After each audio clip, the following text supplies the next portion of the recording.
चलो शुरू करते हैं। ये हो गया था पिछले क्लास में, इससे आगे देख रहे हैं क्वेश्चन नंबर 10 पढ़िए।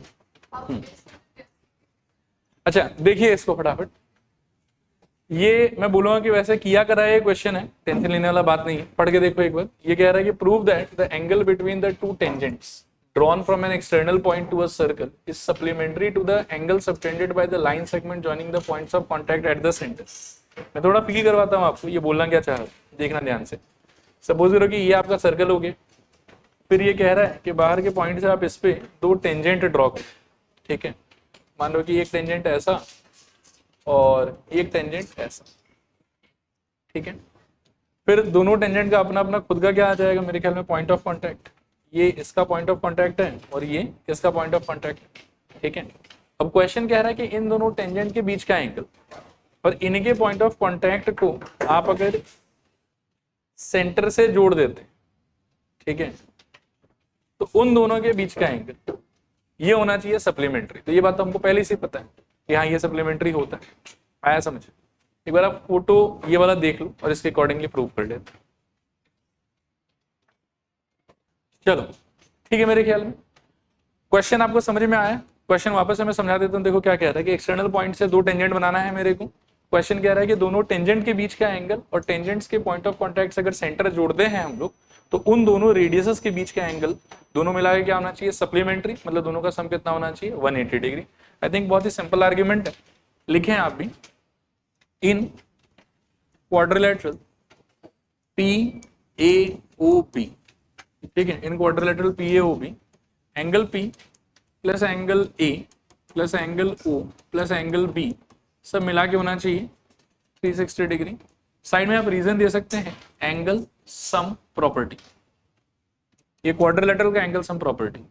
अब इसके अंदर में एंगल A का वैल्यू पक्का पक्का कितना हो जाएगा, 90 डिग्री। एंगल O मेरे को नहीं पता, एंगल B का वैल्यू भी कितना हो जाएगा, 90 डिग्री, ठीक है। दिस इज इक्वल्स टू हमारे पास में है 360 डिग्री। ये दोनों जोड़ के मेरे ख्याल में 180। So angle P plus angle O उधर शिफ्ट कर दोगे तो आई थिंक 180 चलेगा मेरे ख्याल में, ठीक है। एक रीजन यहां दे सकते हैं बाय थ्योरम 1 कि ये वाला और ये वाला 90 कैसे हो रहा है, तो थ्योरम 1 से हो रहा है, ठीक है। और हेंस प्रूफ, कितना ही प्रूफ करना था इसमें।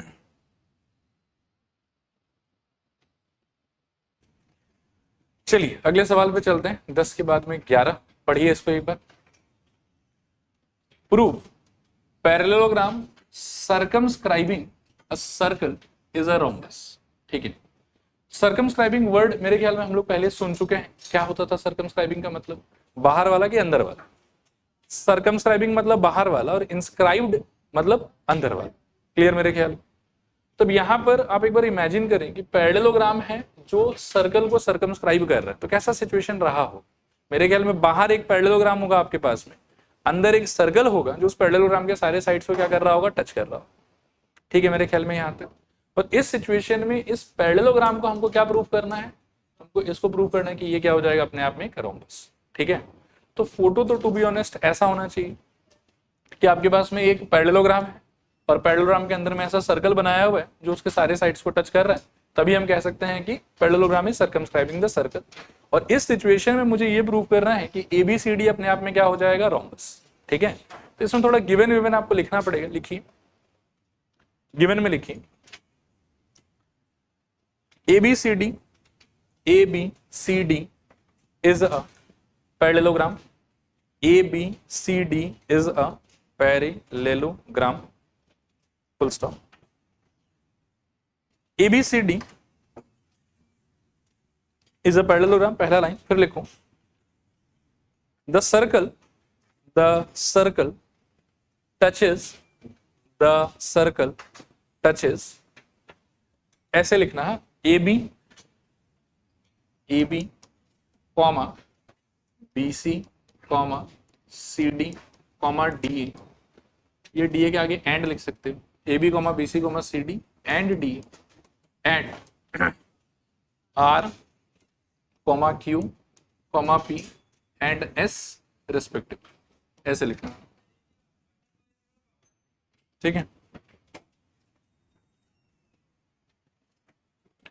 आगे लिखूं, डन यहां तक। फिर लिखो टू प्रूफ, इसमें लिखना to proof ABCD is a rhombus, to proof ABCD is a rhombus, to proof ABCD is a rhombus। 2 minute pen वेन छोड़ के जो मैं कह रहा हूं इस बात पे थोड़ा गौर फरमाना, अच्छे से सुनना समझना।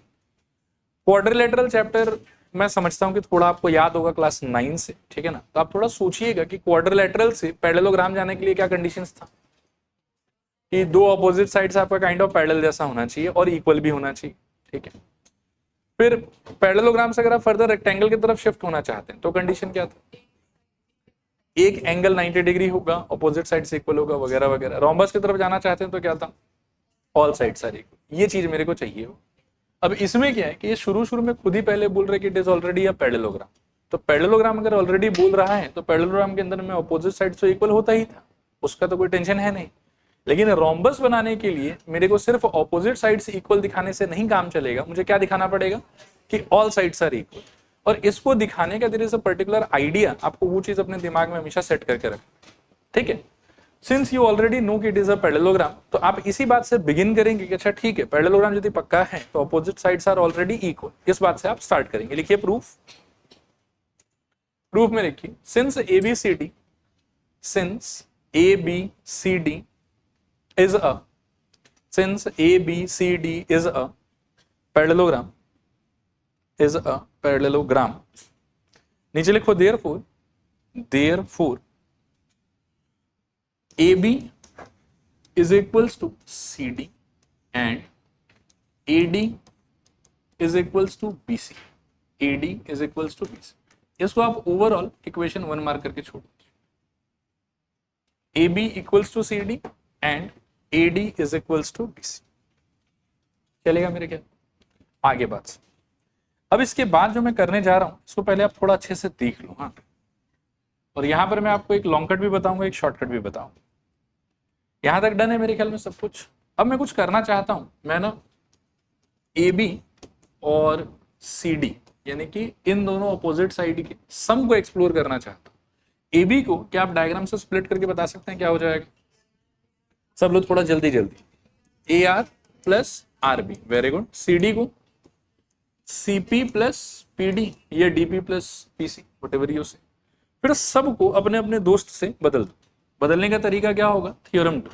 यू कैन सी कि एक एक्सटर्नल पॉइंट है, एक टेंजेंट इधर गया, एक टेंजेंट इधर गया, तो इन दोनों का लेंथ आपस में क्या होना चाहिए, इक्वल। तो इस तरीके से बाकी सबके लिए भी सोचो और चेंज कर करके बताओ। AR की जगह पे कौन आ सकता है, AS, गुड। RB की जगह पे BQ या QB, CP के जगह पे मेरे ख्याल में CQ और PD के जगह पे मेरे ख्याल में DS, चलेगा यहाँ तो। अब आप मन में सोचो कि BQ प्लस CQ फोटो से किसके इक्वल हो रहा है, ये मेरे को लग रहा है कि बन जाएगा हमारे लिए BC, और AS और DS मिला के किसके इक्वल हो जाएगा, तो मुझे लगता है कि AD प्लस BC।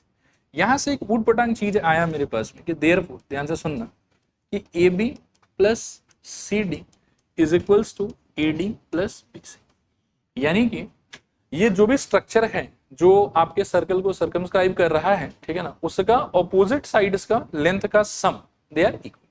ये चीज मेरे को मिला। हालांकि ये चीज एज अ क्वेश्चन हम पहले भी देख चुके हैं, क्वेश्चन नंबर 4 या 5 में था, पता नहीं ये वाला, ठीक है ना। तो ये जो पार्ट मैंने शो किया, इट इज नॉट नेसेसरी कि आपको दिखाना पड़ेगा। If you remember the result कि ठीक है ऑपोजिट साइड्स के लेंथ का सम जो है वो इक्वल आना चाहिए, तो आप डायरेक्टली ये वाला स्टेटमेंट लिख सकते हो कि वी नो कि ऐसा होगा पक्का। And if you tend to forget, तो उस केस में क्या है कि पहले आप ये करके दिखा देना, करके दिखाने के बाद में ये मिल गया आपको।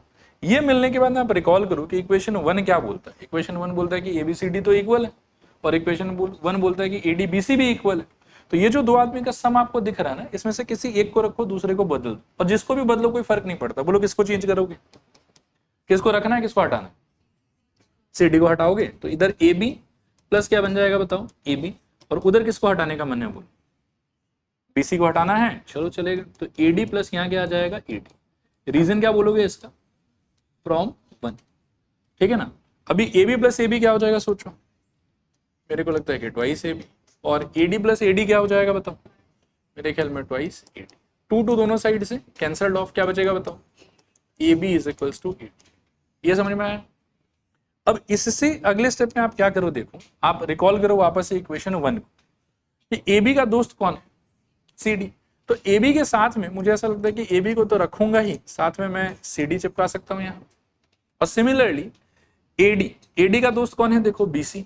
तो एडी को तो रखो ही रखो इस स्टेटमेंट के हिसाब से, और बगल में आप बीसी चिपका दो। आया समझ? अगेन इसका रीजन क्या दे सकते हो, फ्रॉम 1। अब ये क्या मिल गया आप, ये आपको मिल गया कि ऑल साइड्स आर इक्वल, ठीक है, वो भी किसके अंदर, एबीसीडी पैरेललोग्राम के अंदर। तो पैरेललोग्राम में अगर ऑल साइड इक्वल हो गया तो that parallelogram will be upgraded to rhombus, so therefore ABCD is a rhombus.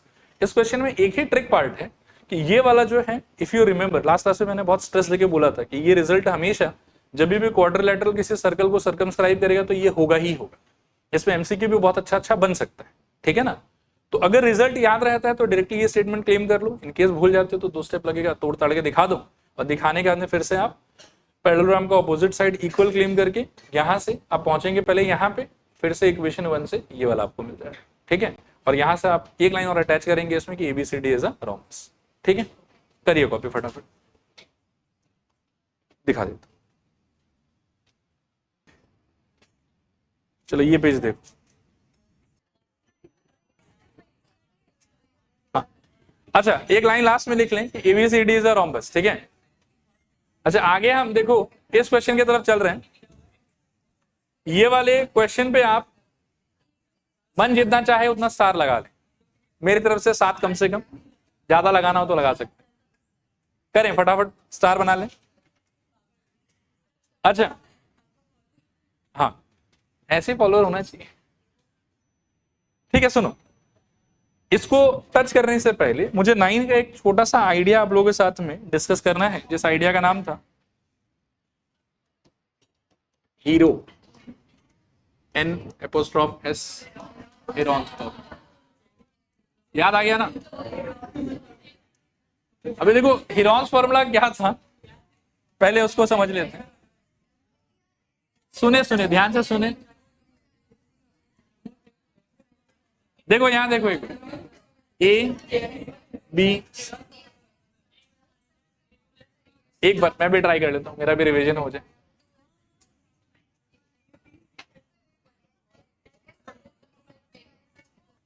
अच्छा मैं बता रहा था कि हीरोन्स फॉर्मूला क्या होता है। हीरोन्स फॉर्मूला क्या होता है, देखिए कि जैसे ये आपका ट्राइंगल हो गया, इसके साइड्स के लेंथ को आप कुछ ना कुछ मन में अज्यूम कर सकते हैं। जनरली एक को ए लिया जाता है, एक को बी लिया जाता है, और एक को हम सी ले लेते हैं, ठीक है। फिर हीरोन्स फॉर्मूला क्या बोलता था कि एक समान होता है एस, जिसका नाम होता है सेमी पेरीमीटर। नाम क्या होता है बताओ, सेमी पेरीमीटर। इसका वैल्यू होता है A plus B plus C divided by 2। आपके पास ए का कुछ आंसर होगा, बी का कुछ आंसर होगा, सी का कुछ आंसर होगा, ठीक है। और यहां बिठा देंगे तो सॉल्व करके इसका आंसर आ जाएगा। नेक्स्ट आपको फाइंड करना रहेगा 3 और चीज, एस माइनस ए का आंसर, एस माइनस बी का आंसर, और एस माइनस सी का आंसर। फिर क्या है कि आपको एक फॉर्मूला अप्लाई करना होगा कि area triangle ABC is equal square root over s into s minus a into s minus b into s minus, ये है फॉर्मूला, ठीक है मेरे ख्याल। तो ये मैंने रिवाइज करा दिया आपको एक बार। अब हम आ जाते हैं इस वाले क्वेश्चन। एक बार आप ऐसे फॉर्मेलिटी के लिए पढ़ लो, और फिर मैं डायग्राम के साथ धीरे धीरे आपको समझाने का ट्राई करूं। सुनना ध्यान से, क्वेश्चन पढ़ के मुझे जो समझ में आता है, मुझे ये समझ में आता है, देखो कि एक ट्राइंगल है जिसके अंदर एक सर्कल, साफ साफ क्वेश्चन में बोला हुआ है कि a triangle ABC is drawn to circumscribe a circle of radius 4 centimetre. मतलब अंदर ये जो गोला दिख रहा है आपको, इसका रेडियस कितना होगा, 4 सेंटीमीटर। एक बार प्लीज कुछ लिखना पहले देख लो अच्छे से। इसके आगे ये बोल रहा है कि such that the segments BD and DC into which BC is divided by the point of contact D, ठीक है ना, are of length 8 centimetre and 6 centimetre. To be honest मुझे लगता है कि डायग्राम एटलीस्ट आपको बनाया हुआ मिलेगा इसमें, ABC, और इस पॉइंट को D बोल रहा है, और इन पॉइंट्स को भी कुछ ना कुछ तो बोलेगा ही। तो आप यहाँ देख सकते हैं कि R और Q बोल देते हैं। इवन मैं फिर भी चाहता हूँ कि बहुत ही बेस लेवल से आपको डेवलपमेंट दिखाऊं कि वहां तक हम कैसे पहुंचेंगे। तो पहले बोला कि एक ट्राइंगल है ABC जो एक सर्कल को सर्कमस्क्राइब करेगा। सर्कमस्क्राइब करेगा इन द सेंस कि circle will be touching all the sides of the triangle. जहां जहां टच करेगा वहां वहां कुछ ना कुछ पॉइंट का नाम हम दे दें, यहाँ तक ओके।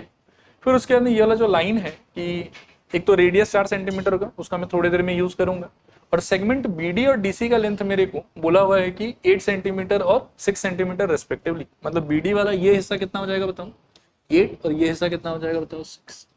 यहाँ तक ओके। थ्योरम 2 का अगर आप एप्लीकेशन करते हैं यहाँ पे, ठीक है, तो ये हो गया आपका एक्सटर्नल पॉइंट और यहाँ से एक टेंजेंट और यहाँ से एक और टेंजेंट, तो इन दोनों टेंजेंट का लेंथ क्या होना चाहिए इक्वल। तो इस वाले लॉजिक से आई कैन से कि भैया ये यदि 8 तो ये भी 8 और ये यदि 6 तो ये वाला भी 6।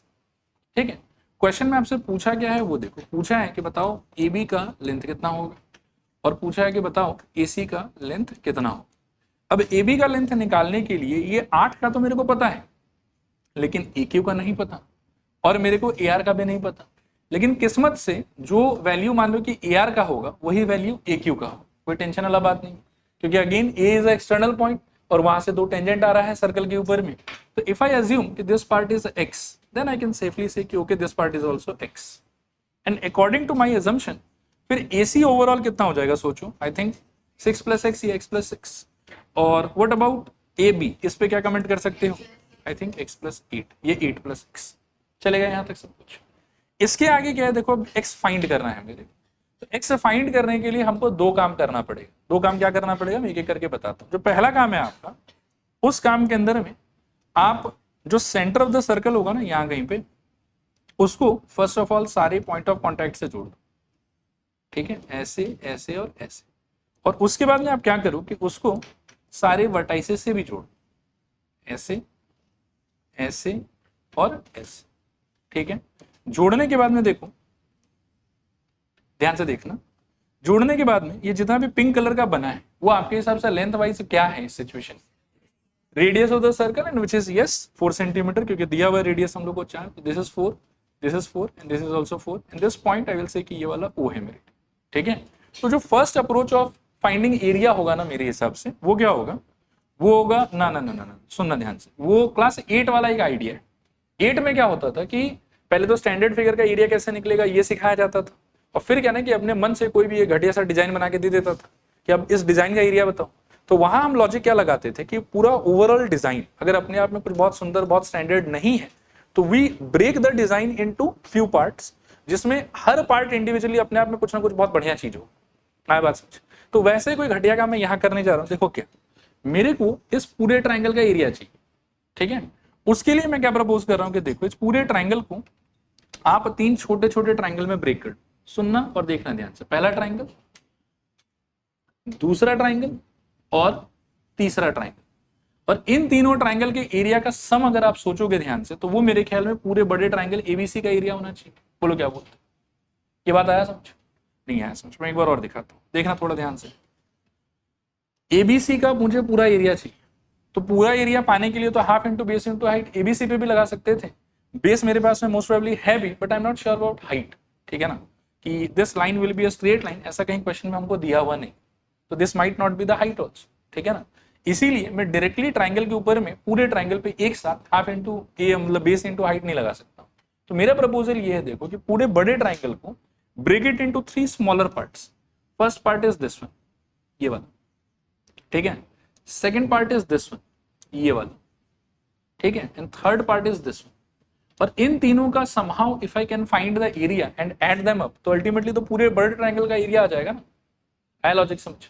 तो पहले फेज में हम वही करेंगे, ठीक है, कि इस तीनों छोटे छोटे ट्राइंगल का एरिया निकालेंगे individually and I will add them up and I will say कि इन तीनों का जो सम टोटल है that will represent the area of the whole triangle. I hope समझ में आ रहा है। मैं भी लिखूंगा तो और ज्यादा क्लियर होगा। देखो आप ध्यान से, यहां देखना, area of triangle ABC I will say कि शुड बी इक्वल्स टू, मेरे ख्याल में, एरिया ऑफ AOB, ठीक है ना, ये वाला AOB, ठीक है, फिर plus area of I will से BOC and plus area of I can say COA। चलेगा क्या? अब एक छोटा सा काम है, एक टास्क है आप लोगों के लिए, ध्यान से देखिए। यहाँ यह ग्रीन कलर रहने दीजिए, इसे दूसरे रंग पे फोकस करें, पिंक है, ठीक है। इस ट्राइंगल का एरिया के लिए can you tell me any formula जो आपको यहां समझ में आ रहा हो? मेरे ख्याल में half into base into height के लिए अटैक कर सकते हैं, considering this part to be my base and this to be my height, क्योंकि ये जो रेडियस है ये तो पॉइंट ऑफ कॉन्टैक्ट से बनाया हुआ है ना, तो 90 डिग्री पे तो होगा ही पक्का। तो अगर मैं इस पार्ट को अपना बेस मानूं तो ये किसके तरह बिहेव करेगा मेरे लिए? हाइट के तरह। एरिया ऑफ ट्राइंगल एओबी फिर उस सिचुएशन में क्या हो जाएगा आप बताओ मेरे को। ठीक है, हाफ बेस मेरे ख्याल में मेरा है x+8 और हाइट मेरा है 4। देखो आया समझ 90 डिग्री क्यों बोल, ये वाला पॉइंट ऑफ कांटेक्ट है हमारे हिसाब से टेंजेंट का, और थ्योरम 1 के हिसाब से यहां से यदि मैं कोई रेडियस बनाता हूं तो कितना एंगल पे हो, बाइसेक्ट के हिसाब से तो ये और ये इक्वल होगा, बाइसेक्ट करने का तो कोई रूल नहीं है। ए बी कॉर्ड कहाँ है, सर्कल के बाहर है, वो तो आता है, कोई बात नहीं, शुरू में आता है, कोई बात नहीं। ठीक है, यहां तक बीओसी पे फोकस करो, सब लोग मिलके फोकस करो, बताओ मेरे को बीओसी में क्या कर सकते। ये ट्राइंगल है आपका, ये बेस हो जाएगा और ये आपका हाइट हो जाएगा। ठीक है, तो बोलो क्या आएगा, हाफ करो, ट्राई करो। बेस का वैल्यू आई थिंक 14 और हाइट का वैल्यू 4, और लास्ट की सीओए का क्या हो जाएगा बताओ, एक बार फिर फील करा देता हूं। ठीक है ना, देखिए ये वाला ट्राइंगल है आपका, ये बेस होगा और ये हाइट होगा। ठीक है, चलिए बतलाइए, हाफ इंटू x+6 इंटू 4 चलेगा। अब ये सबका हाफ 4 मेरे को लगता है कि 2 में चेंज हो जाएगा। ठीक है, और आगे आपको मिलेगा मेरे ख्याल में 2 टाइम्स ऑफ, इधर से x+8, इधर से शायद 2 टाइम्स ऑफ 14 और इधर से शायद 2 टाइम्स ऑफ x+6।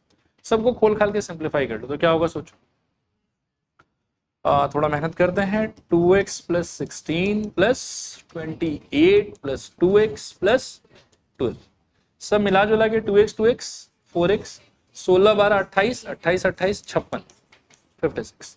ये होगा मेरे लिए इक्वेशन नंबर 1 कि एरिया ऑफ ट्राइंगल एबीसी का एक एक्सप्रेशन मेरे पास में आया है 4x + 56। देखो क्लियर है कि नहीं क्लियर, थोड़ा पूरा आगे चल सकता हूं। फिर वापस से देखो इसी ट्राइंगल का, अब क्या है कि प्रॉब्लम मेरे लिए ये है कि मुझे तो x निकालना पड़ेगा ना, ऐसे तो बस बोल देने से नहीं होगा, और x निकालने के लिए टू बी ऑनेस्ट मेरे पास में कोई यहाँ पे चारा वारा दिख नहीं रहा है मेरे। तो अब हम लोग क्या करेंगे कि इसी सिचुएशन में सेम ट्राइंगल का एरिया एक बार तो इस आइडिया से निकाल लिया, इसको 3 पार्ट में ब्रेक करके, नेक्स्ट टाइम हम इसी ट्राइंगल का एरिया निकालने का ट्राई करेंगे by the help of Heron's formula, assuming the same values. ठीक है, अब देखेंगे हीरोन्स फॉर्मूला से क्या होगा। हीरोन्स फॉर्मूला से पहले आप ये गेस करो कि आपके साइड्स का वैल्यू कौन कौन है और क्या क्या है। तो मेरे को ऐसा लगता है, ध्यान से सोचिएगा, ए का वैल्यू मैं मान के चल सकता हूँ x+8, बी का वैल्यू मान के चल सकता हूँ, बोलो देखो ये दोनों का सम, मतलब उसको भी ले सकते हो कोई बात नहीं है 14, और सी का वैल्यू क्या मान के चल सकते हो x+6। इससे एस क्या आएगा सोचो, a + b + c / 2, बोलो क्या होगा। ए हो गया आपका x+8, बी हो गया आपका 14 और सी हो गया आपका x+6। तो ऑल टुगेदर ऊपर क्या आएगा देखो, 2x और 20 और 28 राइट, तो 2x + 28 अपॉन में 2 खोल दोगे तो आई थिंक x+14, ये आपका s का वैल्यू है।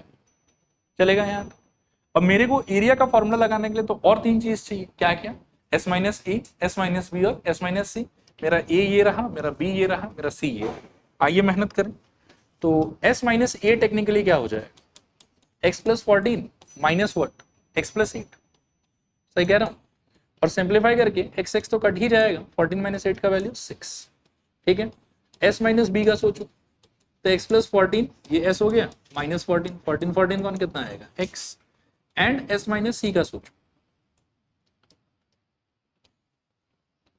बोलो क्या आएगा, x+14 minus x+6, x gone, 14 - 6 का वैल्यू 8 आ गया। So I have my s, I have my s - a, s - b and s - c।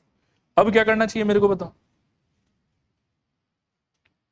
बोलो, फॉर्मूला लगा देना चाहिए एरिया का, क्या था फॉर्मूला, √/, तो आई विल से कि area ABC is equal to होना चाहिए √(s, s - a, s - b, s - c। Values डालूंगा तो √(s) के जगह पर x+14, रिकॉल करो ऐसा आपका यही था, ये है 6 x और 8, इसका मतलब है इंटू 6 इंटू x इंटू 8, 6 8 का कितना हो जाएगा 48। This is basically 48 into x times x+14, ये हो जाएगा मेरे लिए equation number 2। But by God's grace equation 1 भी इसी ट्राइंगल का एरिया बता रहा था और इक्वेशन 2 भी इसी का एरिया बता रहा है। तो यदि ट्राइंगल सेम है तो देखने में ये भले ही कैसा भी हो, लेकिन इसका ओवरऑल आंसर और उसका ओवरऑल आंसर क्या होना चाहिए, इक्वल, क्योंकि ट्राइंगल सेम है तो एरिया सेम हो। आया बात समझ? अब इस वाले बात को हम पकड़ के आगे बढ़े कि अच्छा ठीक है, इक्वेशन 1 एंड 2 दोनों का जो रिजल्ट होगा that has to be same. तो 4x plus 56 equals to root under 48x और x प्लस 40। आगे बढ़ने से पहले यहाँ से यदि 4 कॉमन ले लोगे तो थोड़ा अच्छा लगेगा आपको। यहाँ बचेगा x plus 14 this is equals to root under 48x और x प्लस 40। अब जब जब हमारे जीवन में रूट नाम का कष्ट आता है तो हमारे पास में एक दवाई है, क्या है वो? Squaring both side. खिला दो ये दवाई इसको, तो 4 का स्क्वायर कितना हो जाएगा? 16, x प्लस 14 का स्क्वायर, x प्लस 14 का स्क्वायर हो जाएगा, और यहाँ से सिंपली रूट हटेगा आपका, तो 48 into x into I think x plus 14।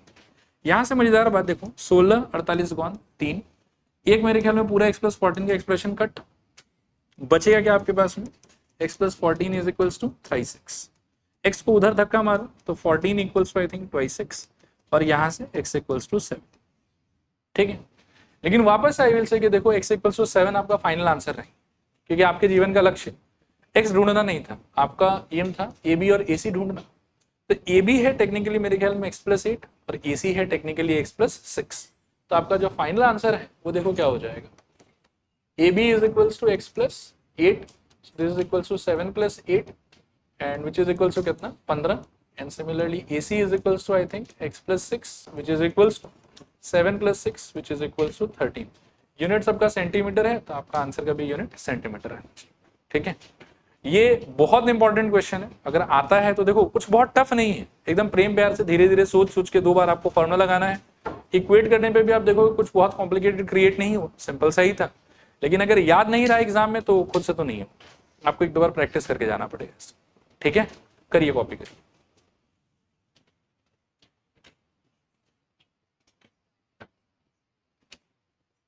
ये स्टार्टिंग पेज है, यहां से स्टार्ट, ये पेज तो हो ही गया हो। ठीक है, अगला पेज देखो, यहां पर ना मतलब जहां से ABC का चॉइस करोगे वहां ऊपर में एक बार अगेन भी लिख देना, अगेन।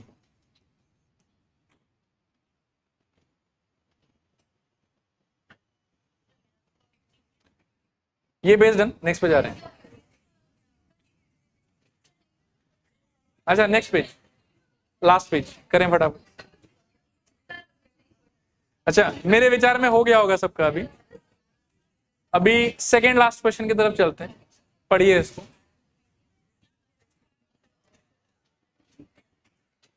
इसको भी पहले समझ लेना अच्छे से, ठीक है, बाकी झगड़ा उगड़ा ध्यान।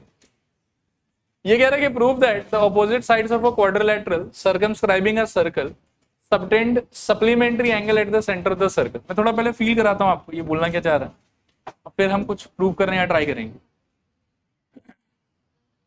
सपोज करो कि ऐसा कोई सिचुएशन है, अच्छा वैसे नहीं, ऐसा नहीं मानेंगे, रुको, तो ऑप्शन ही नहीं दे रही। हाँ चाहिए ना, ग्रेट। अभी देखें आप A B C, option A कमी का जैसे मैंने स्क्वायर जैसा बना दिया, बाकी ये स्क्वायर जैसा होगा ऐसा नेसेसरी नहीं है, टेढ़ा बेगा भी हो सकता है, और आप आगे देख लेंगे कि ऐसा भी डायग्राम हो सकता है, कोई दिक्कत नहीं है। ये बस बोलना क्या चाह रहा है पहले सुनो उसको समझो, हाँ है तो वही, मतलब असली डायग्राम तो यही वाला होगा। बाकी क्वेश्चन क्या बोलना चाह रहा है समझे। क्वेश्चन बोल रहा है कि एक क्वाड्रिलेटरल होगा ABCD जो एक सर्कल को क्या करेगा, सर्कमस्क्राइब, एक सर्कल को क्या करेगा, सर्कमस्क्राइब। इस सिचुएशन में जो इसके ऑपोजिट साइड्स है ना, जैसे AB हो गया, तो सेंटर से आप AB को जोड़ दो और आप AB के ऑपोजिट वाले साइड CD को भी जोड़ दो सेंटर से। ऐसा जोड़ने के बाद में क्या होगा कि AB मिलके एक एंगल ये बना रहा होगा सेंटर पे, और CD मिलके एक एंगल बना रहा होगा ये वाला सेंटर पे। और इसको मान लो कि ऐसे में x और y अगर मार्क करूं तो क्वेश्चन बोल रहा है कि x प्लस y का वैल्यू 180 होना चाहिए, ठीक है। और सिमिलरली अगर आप सोचोगे तो एक तरीके से आप देखोगे कि BC जो है वो भी एक एंगल बना रहा है सेंटर पे, और AD जो है वो भी एक एंगल बना रहा है सेंटर पे। मान लो कि इसका वैल्यू m है और इसका वैल्यू n है, तो क्वेश्चन कह रहा है कि m प्लस n का वैल्यू भी 180 होना चाहिए, ठीक है। ये क्वेश्चन है आप, ये क्वाड्रिलेटरल होगा जो एक सर्कल को क्या करेगा, सर्कमस्क्राइब। फिर उस क्वाड्रिलेटरल का जो अपोजिट साइड्स है उन लोग मिलके जो सेंटर पे दो एंगल बना रहा होगा, एक ये वाला बनाएगा, एक वो वाला बनाएगा, वो दोनों एंगल का सम 180।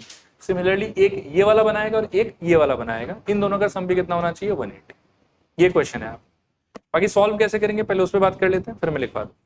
अब आप देखो कि जब आप एक्चुअली बनाओगे इसको तो इस टाइप का कुछ सिचुएशन होना चाहिए, क्योंकि क्वाड्रिलेटरल ही बोला हुआ है।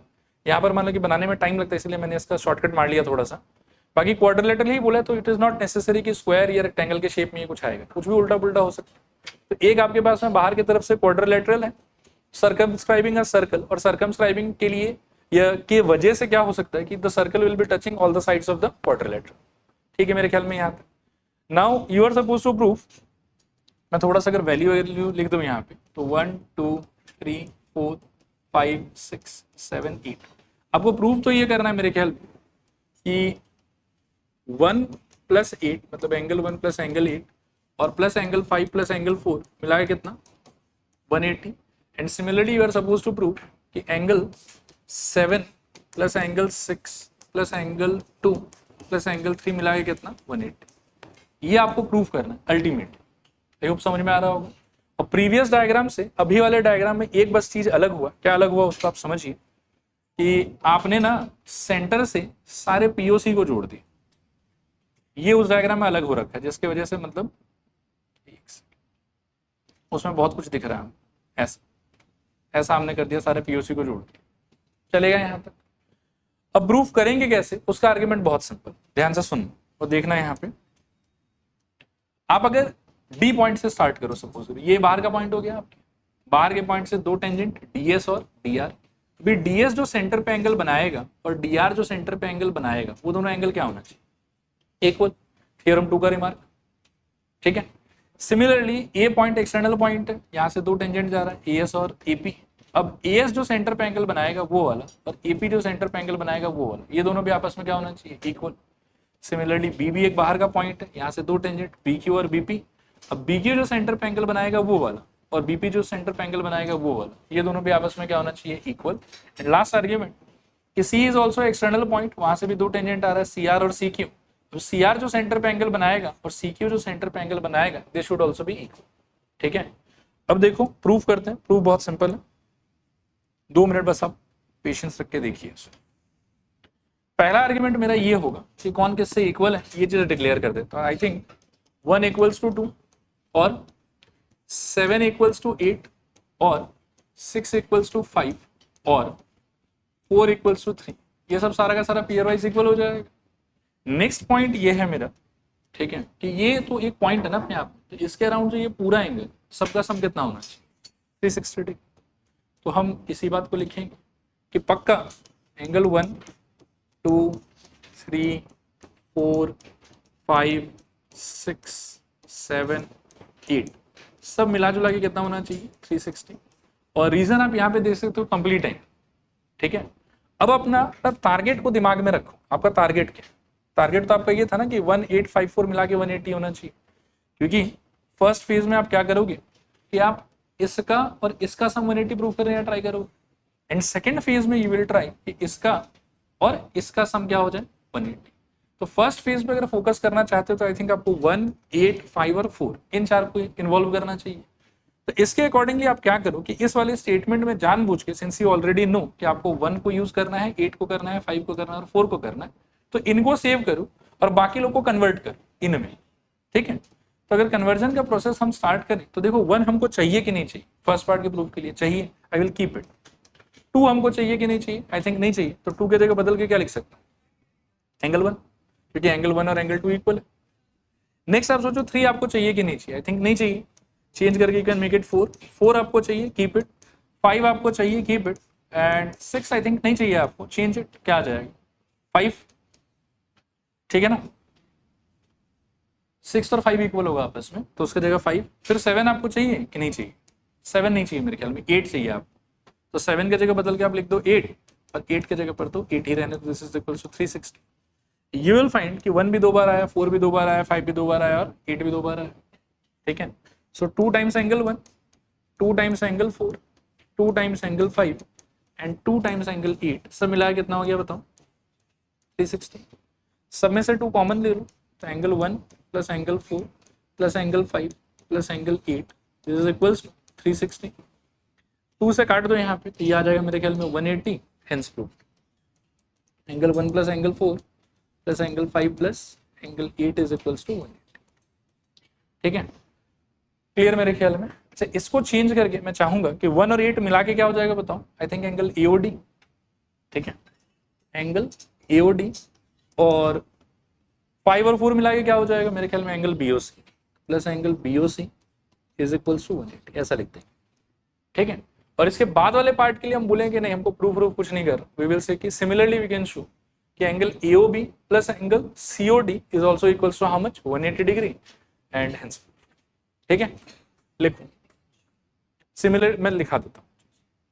आप लोग गिवन से स्टार्ट करो। गिवन में लिखो कि ABCD is a quadrilateral, ABCD is a quadrilateral circumscribing a circle, ABCD is a quadrilateral circumscribing a circle। फिर लिखूं the circle touches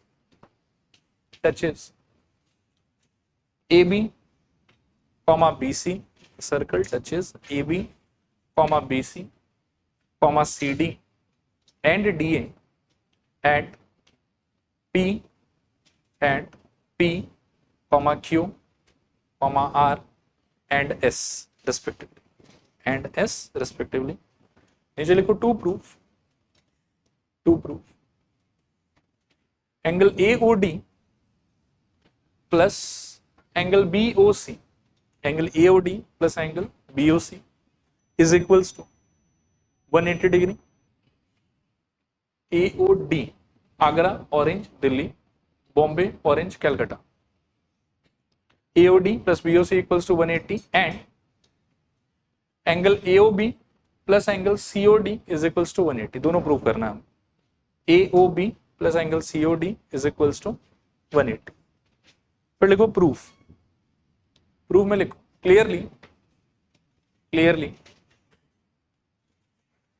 1 equals to 2, मतलब angle 1 equals to angle 2। Proof में clearly angle 1 equals to angle 2, angle 7 equals to angle 8, angle 6 equals to angle 5 और angle 4 equals to angle 3। 1 equals to 2, 3 equals to 4, 7 equals to 8, 6 equals to 5। चलेगा। इसके side में reason चाहो तो दे दो bye theorem 2। ठीक है, फिर लिखो now angle 1 plus angle 2 plus angle 3 plus angle 4 plus angle 5 plus angle 6 plus 7 plus 8 equals to 360। Side में रीजन देना कंप्लीट एंगल। जिस स्टेप में चेंज कर रहे हो उस स्टेप में आपको लिखना चाहिए अच्छा, ये जहां पे लिखा है ना ये वाला, इसको आप कुछ चाहो तो मार्क कर दो, इट्स इक्वेशन नंबर 1। ठीक है, और यहां पर आप लिखो चेंज करने वाले स्टेप में फ्रॉम 1। ठीक है, और फिर बाकी ये सब लिखो।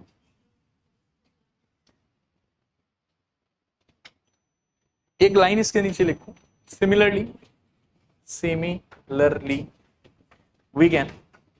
we can show that angle AOB plus angle COD is equals to 180 degree proved। ठीक है, अच्छा एक पुराना पाप बचा हुआ हम लोग का, पाप को धो लेते हैं।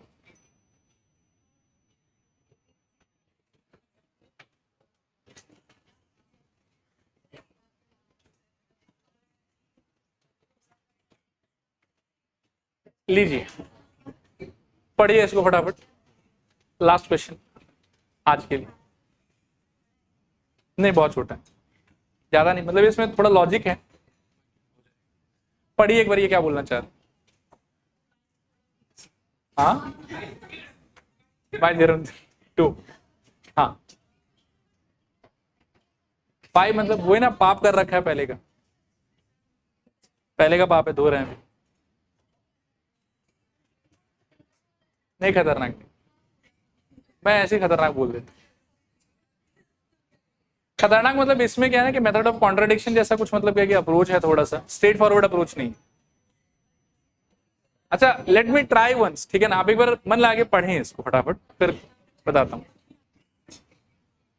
देखो ये क्या बोलना चाह रहा है, पहले उस पर थोड़ा बात कर लेते हैं और फिर मैं प्रूफ समझा दूंगा। ठीक है, ध्यान से। ये कह रहा है कि मान लीजिए कि एक सर्कल है आपके पास में, और इस सर्कल को टच करने वाला एक कोई टेंजेंट, ठीक है। फिर ये कह रहा है कि अगर इस टेंजेंट से आप कोई भी परपेंडिकुलर लाइन बनाते हो जो उसके पॉइंट ऑफ कॉन्टैक्ट से पास हो रहा है, सुनना ध्यान से प्लीज, कोई भी परपेंडिकुलर लाइन बनाते हो जो उसकी कहां से पास हो रहा है, पॉइंट ऑफ कॉन्टैक्ट से, तो वो पक्का पक्का इस सर्कल के सेंटर से भी पास हो रहा हो, ये आर्ग्यूमेंट।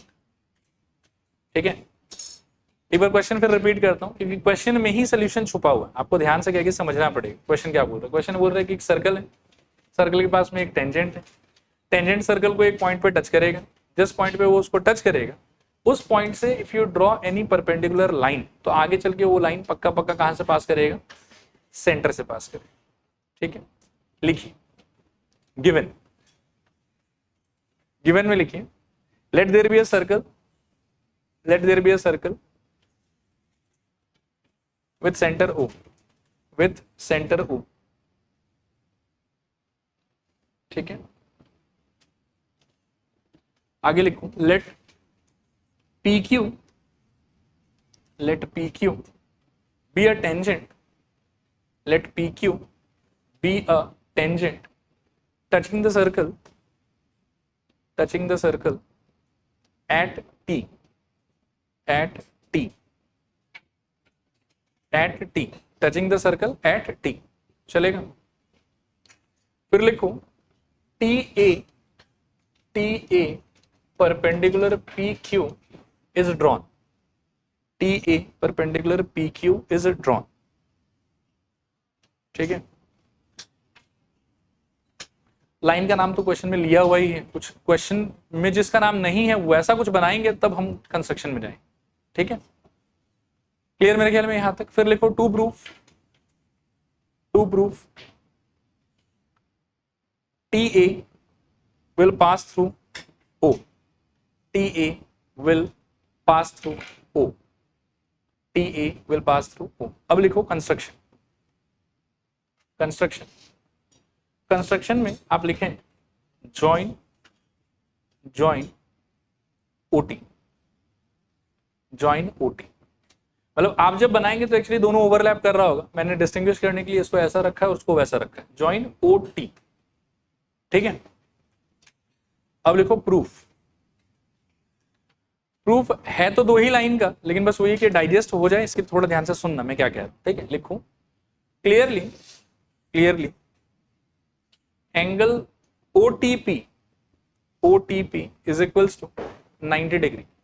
रीजन थ्योरम, क्योंकि वो रेडियस है, पॉइंट ऑफ कॉन्टैक्ट से पास हो रहा है तो टेंजेंट के साथ में 90 डिग्री पे ही होना पड़ेगा, और क्या ऑप्शन है उसके पास। ठीक है, आगे लिखो also, also angle ATP is equals to 90 degree, angle ATP is equals to 90 degree. Given हमने लाइन ही ऐसा बनाया है कि इस एंगल पे मतलब इस पॉइंट पे एंगल कितना बनेगा हमारा 90 डिग्री। ठीक है, तो OTP is equals to 90 degree because of theorem 1, ATP is equals to 90 degree because of given. अब आप थोड़ा ध्यान से सोचो। ठीक है, क्या सोचना है, देखो ये थोड़ा कलर फिर से बदले, ये लेते हैं। अभी ऐसा है देखो कि OTP अपने आप में एक एंगल है जिसका वैल्यू कितना है 90 डिग्री, और सिमिलरली ATP अपने आप में एक एंगल है जिसका वैल्यू भी कितना है 90 डिग्री। इन दोनों एंगल के बीच में एक बहुत ही मतलब मस्त बात चल रहा है कि इनका TP कॉमन है दोनों, और साथ ही साथ दोनों का एंगल का वैल्यू कितना है 90 डिग्री। अब ये तो यार तभी पॉसिबल हो सकता है ना कि जब ये OT और AT वाला चीज ओवरलैप कर रहा हो। इन दोनों एंगल में जो दोनों मेरे हिसाब से तो अलग अलग एंगल, एक एंगल है मेरा OTP और एक एंगल है मेरा ATP। OTP का value 90 degree because of theorem 1 and ATP का वैल्यू 90 डिग्री एज पर गिवन। अब मुझे प्रूव करना है कि ये वाला लाइन कहां से पास करेगा, बताओ उस, ये चीज मेरे को फाइनली प्रूव कर। मैं ये कह रहा हूं आपको, देखो कि OTP एंगल और ATP एंगल में एक तो मुझे दिख रहा है कि TP कॉमन है, और दूसरा मुझे दिख रहा है कि इन दोनों एंगल का वैल्यू कितना है 90 डिग्री। तो ये मेरे हिसाब से तभी पॉसिबल हो पाएगा जब OT और AT वाला लाइन जो है ये क्या करे, ओवरलैप। नहीं तो बाकी ये हो ही नहीं सकता, नहीं तो एंगल का वैल्यू चेंज हो जाएगा, ठीक है। और OT AT अगर ओवरलैप कर गया देन वी आर श्योर कि AT is passing through, and hence we can say कि okay any line that we draw perpendicular with tangent from the point of contact is passing through centre, ठीक है। लिखूं but, ये but नहीं ऐसे लिखूं, hence angle ATP is equals to angle OTP. Hence, angle ATP is equals to angle OTP, which is possible only when AT coincides with what? OT. AT coincides with OT, ठीक है। नीचे लिखो therefore AT passes through O. Therefore, AT passes through O. AT passes through O. ठीक है, hence proved। चलो आज के लिए इतना ही।